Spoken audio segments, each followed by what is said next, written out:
네, 어제 삼성전자와 LG전자의 1분기 잠정 실적이 공개가 됐고 최근 코스피 시장에서 외국인들의 매수세 지속적으로 이어지고 있습니다. 장기 국채 금리도 이제 미국 10년물 채권 금리를 봤을 때 좀 안정화되는 모습이고 국내 기업들의 실적 호조까지 뒷받침이 되면서 다시 시장에 대한 기대감은 높아지고 있습니다. 오늘 4월 시장 전망과 함께 그에 맞는 투자 전략 얘기를 좀 들어볼까 합니다. 현대차증권 리서치센터의 투자 전략 김종원 팀장 나와 있습니다. 팀장님 안녕하세요. 안녕하세요.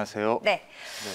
저희가 4월에는 좀 시장에 대한 기대감을 가져볼까 하는데 먼저 4월 시장에서 좀 우려가 되는 부분은 혹시 없을까 먼저 짚어볼게요. 네, 그렇죠. 제가 4월 증시 전망의 제목을 꽃샘 추위는 있어도 벚꽃 증시는 계속된다. 네. 그러니까 기본적으로는 벚꽃 증시가 된다. 이 좋다는 얘기인데 다만 이제 꽃샘 추위 우려되는 부분도 아직 있다라는 건데요. 사실 서두에서 말씀 주셨는데 금리 안정. 네, 최근에 금리가 많이 안정된 게 맞습니다. 그렇지만 아직까지 2분기까지 그 물가에 있는 기저 효과가 금리 상승 우려로 남아 있다라는 거죠. 그럼에도 불구하고 벚꽃 증시가 기대되는 점은 이제 기저 효과만 소멸되고 나면 금리에 대한 우려가 올해는 끝날 거다 이렇게 보기 때문입니다. 그래서 기저 효과 먼저 말씀드리겠는데요. 뭐 계속 나와서 말씀드렸지만 2008년에도 그렇고 이번 코로나 때도 그렇고 경기가 충격을 받다 보니까 높은 기저가 있습니다. 뭐 작년 4월에 국제유가가 한때 선물 가격이 마이너스로 가기로 했고 그러다 보니까 올해 지금 본다면 CPI 소비자 물가가 뭐 역산적으로 굉장히 높을 수밖에 없죠. 그래서 주요국 미국과 중국들 이제 소비자 물가가 이제 다음 주 정도에 이제 발표가 되는데 그에 따른 충격이 일시적으로 있을 수밖에 없다. 너무 높은 물가 상승률을 보다 보면 이제 채권 금리가 올라갈 수밖에 없다는 요인인데요. 그렇지만 그렇게 크게 우려할 부분은 아닌 게 이제 기저 효과가 2분기엔 소멸된다라는 겁니다. 그래서 향후에는 없다라는 거고요. 그 외에도 기저 효과 외에도 올해 정말 금리가 가파르게 올랐던 여러 요인들이 있습니다. 그래서 두 가지 요인 들면은 먼저 1월에 우리가 뜻하지 않은 블루웨이브 상황을 맞이했습니다. 그래서 미국 그 의회 선거가 1월 달에 이제 보면 이제 공화당이 뭐 상원을 가져가고 민주당이 하원을 가져갈 줄 알았는데 민주당이 막상 뚜껑을 열어보니 상하원을 동시에 장악하는 블루웨이브가 됐는데 그러다 보니까 이 민주당이 보통 집권했을 때 인프라 투자를 굉장히 많이 하거든요. 그래서 인프라 투자를 해야 되고 그러면 또 재원이 필요하다 보니까 채권 발행을 더 늘릴 수밖에 없다. 그러면 채권 금리 더 올라갈 수밖에 없는 거 아니야? 이런 우려 때문에 또 금리가 올라간 게 맞는데 그렇지만 최근에 이제 바이든 대통령이 인프라 투자 발표를 했죠. 2조 달러 이상을 했는데 거기서 언급한 점이 증세입니다. 그래서 공약과 같이 법인세를 인상하겠다 이 얘기를 했기 때문에 보면은 증세로 재원을 조달한다 저런 식으로 나온다는 얘기는 결국 인프라 투자에 있어서 채권 발행 부담은 완화될 수밖에 없다. 그에 비해서 채권 금리가 너무 가격하게 올랐다라고 이제 해석이 되는 부분이고요. 두 번째는 이상 기온이었습니다. 그래서 뭐 한국도 올 겨울에 굉장히 추웠던 거 이제 다시 생각해 보면 기억이 나는데 미국은 더 추웠습니다. 그래서 삼성전자 실적도 이번에 보면 반도체가 굉장히 좋다 했는데 약간 실망적인 부분은 이제 오스틴 공장이 가동 중단됐었죠. 그 위가 한파 때문이었는데요. 미국 그 삼성전자의 오스틴 공장만 가동 중단이 된 게 아니라 정제 시설들도 추위 때문에 가동 중단이 되다 보니까 국제 유가가 연초에 가파르게 상승을 했습니다. 그런 영향들, 그러니까 인플레죠. 인플레에 대한 우려 때문에 사실 금리가 많이 올라갔는데 이제 봄이 오고 날씨가 풀리고 당연히 그러다 보니까 정제 시설 제대로 돌아가고 이러다 보니까 최근에 보면은 상품 가격이 안정을 찾고 있습니다. 그래서 결국 꽃샘 추위라는 게 없어지는 추위죠. 다시 겨울로 돌아가는 게 아니듯이 4월에 일시적으로 금리 우려가 있을 수 있지만 이거는 겨울로 간다는 얘기가 아니라 꽃샘 추위다. 나온 것 같이 상품 가격이 많이 올랐지만 최근에 보면 이제 계절이 바뀌면서 안정을 탔듯이 저런 모습과 같이 금리도 안정을 찾아갈 거다. 4월 이후에는 이렇게 볼 수 있을 것 같습니다. 4월 주식시장 꽃샘 추위는 있어도 벚꽃 증시다라고 이렇게 제목을 지어주신 이유를 설명을 들으니까 딱 이해가 되는 것 같은데 그러면은 4월을 이제 벚꽃 증시로 전망하는 그 근거에 대해서 저희가 또 얘기를 들어봐야 될 것 같아요. 네, 이제 벚꽃 구경 얘기를 좀 해야 될 것 같은데요. 실적에 대한 기대죠. 어제 삼성전자가 잠정 실적을 발표했는데 예상을 뛰어넘는 9조 3천의 영업이익 서프라이즈를 냈습니다. 그래서 사실 말씀드렸듯이 삼성전자에 대한 1분기 실적이 우려가 굉장히 많았습니다. 앞서 말씀드린 오스틴 공장 가동 중단, 그리고 차량용 반도체 공급 부족 이슈 등 이런 것들 때문에 1분기 실적이 불안하지 않냐라고 걱정했는데 뭐 시장 전망을 크게 상회하는 호실적을 냈고요. 네. 또 최근에 보면 그 반도체 디램 가격이 가파르게 오르고 있기 때문에 이런 부분은 1분기보다는 2분기부터 본격적으로 반영될 수 있다. 뭐 이런 기대가 이제 나타난다라고 보는데, 그럼 뭐 삼성전자를 제외하고 시장 실적은 어떻게 되냐? 그래서 이 부분은 저희가 그 실적의 바로미터가 되는 수출을 통해서 확인할 수가 있는데, 1월 수출이 뭐 두 자릿수 10%를 넘었고 2월이 설이 있음에도 불구하고 조업일수에도 불구하고 10% 육박했습니다. 그리고 3월 수출 같은 경우에는 역대 3월 사상 최고를 기록하면서 16.6%로, 그러니까 점점점 좋아지는 모습을 기록한 점.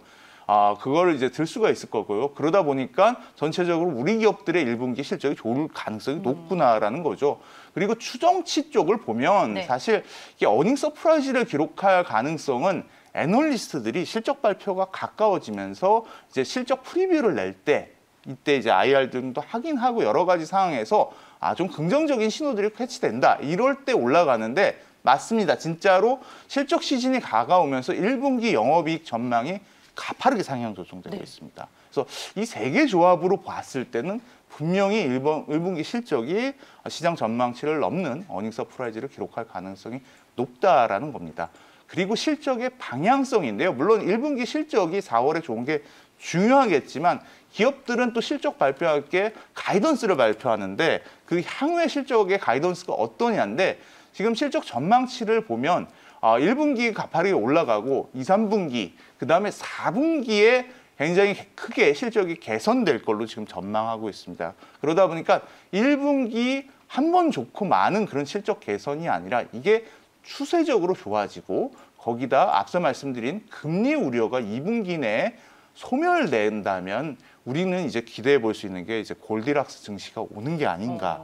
2, 3분기는 우리가 다시 증시가 하기 좋은 시절이 올 수 있지 않냐라는 기대를 높인다고 볼 수 있을 것 같습니다. 아니 뭐 골디락스 얘기를 해주셨는데 JP모건 체이스 CEO가 또 미국 경제가 적어도 향후 2년 동안은 최고로 좋을 거다, 호황일 거다, 골디락스일 거다, 뭐 이런 얘기도 또 했더라고요. 새벽에 보니까. 그렇습니다. 물론 이제 테이퍼링과 관련된 우려가 있는데 금리가 오르더라도 우리가 경기 개선 추이가, 그러니까 소위 말하는 기업의 ROE가 금리가 올라가는 수준을 넘어간다면 충분히 골디락스 증시가 내년에도 개선될 수 있을 거다라고 뭐 전망할 수 있겠지만, 우선 테이퍼링이라는 건 연말 또는 내년 초로 본다면 최소한 못해도 2, 3분기 정도는 우리가 향후 6개월 정도는 정말 주식시장 하기 좋은 때가 이제 오는 거 아니냐라고 기대해 볼 수 있을 것 같습니다. 네. 듣던 중 너무 좋은 얘기고 반가운 얘기다라는 생각을 개인적으로 또 해보겠습니다.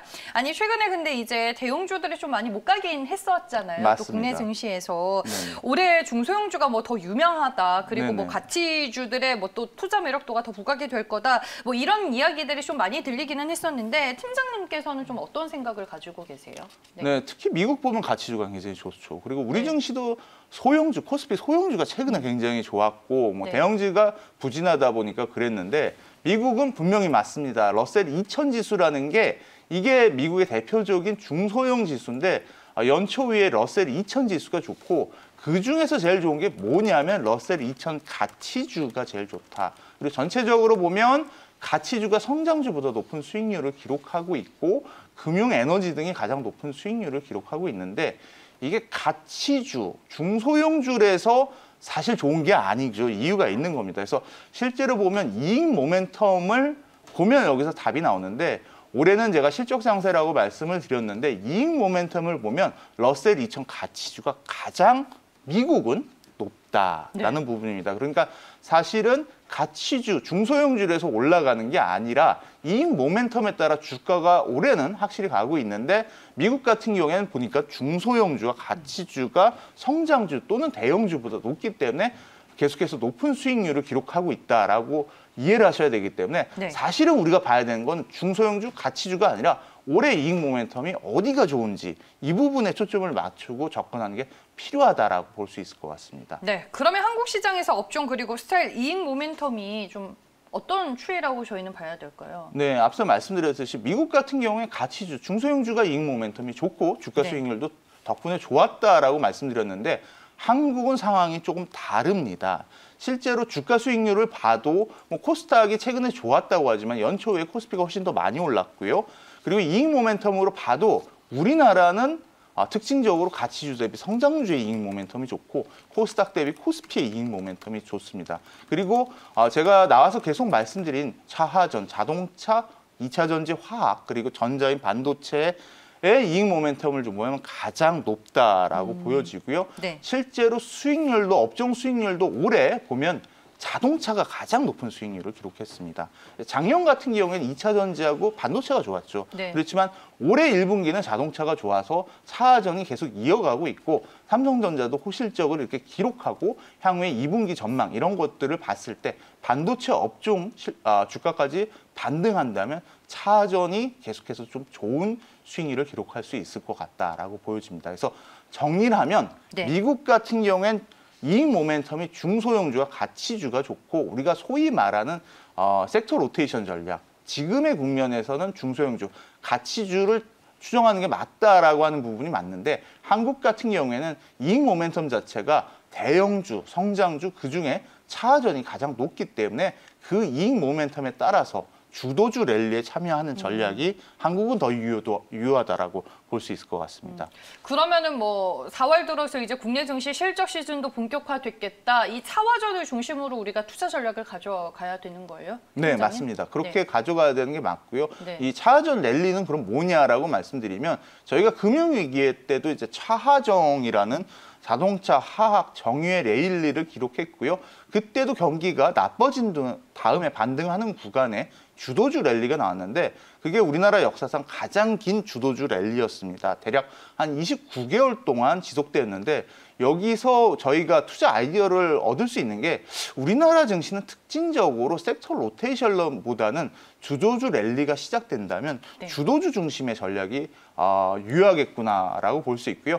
그래서 그 이후에 나타난 차하전 랠리, 자동차, 2차 전지, 반도체 랠리가 작년 7월부터 시작되었고 말씀드린 대로 작년 같은 경우에 화학과 반도체가 이 차하전 중에 주도주 랠리를 이끌어갔다면 올해 들어서는 이제 전기차에 대한 기대가 훨씬 더 높아지면서 자동차가 주도주 랠리를 이어가고 있고 2분기 이후부터는 그 바톤을 반도체가 이어받으면서 계속해서 주도주 랠리가 가지 않을까라고 보고 있고요. 물론 차하전 주도주 랠리에 참여하는 것도 중요한데 네. 말씀드린 대로 올해는 이익 모멘텀이 좋은 업종 중심의 전략이 필요합니다. 그래서 차하전 주도주 랠리 중심의 전략을 펴가면서 그 와중에 실적 시즌마다 이제 실적 모멘텀이 양호한 1분기 같은 경우에 증권, 금융, 에너지 같은 경우에 지금 실적 모멘텀이 굉장히 좋게 나오는데 철강 등이 나오는데 그런 업종, 그러니까 차하전과 이익 모멘텀이 양호한 증권, 철강, 에너지 등의 업종 중심으로 포트폴리오를 짜가면서 시장에 대응하는 전략이 맞지 않을까 이렇게 보고 있습니다. 네, 알겠습니다. 시장은 뭐 확실히 유동성에서 실적 정세로 어느 정도 넘어온 부분이 있고 그를 기반으로 이 모멘텀이 강한 업종과 종목 위주로 포트폴리오를 잘 짜야 한다라고 마지막 전략까지 세워주셨습니다. 오늘 팀장님이 직접 주신 좋은 자료로 방송이 좀 잘 나갈 수 있었던 것 같아요. 네, 감사합니다. 네, 앞으로도 잘 부탁드리겠습니다. 네, 돈 되는 보고서 오늘은 현대차증권의 투자전략팀에 있는 김중원 팀장과 함께했습니다. 오늘 말씀 고맙습니다. 감사합니다.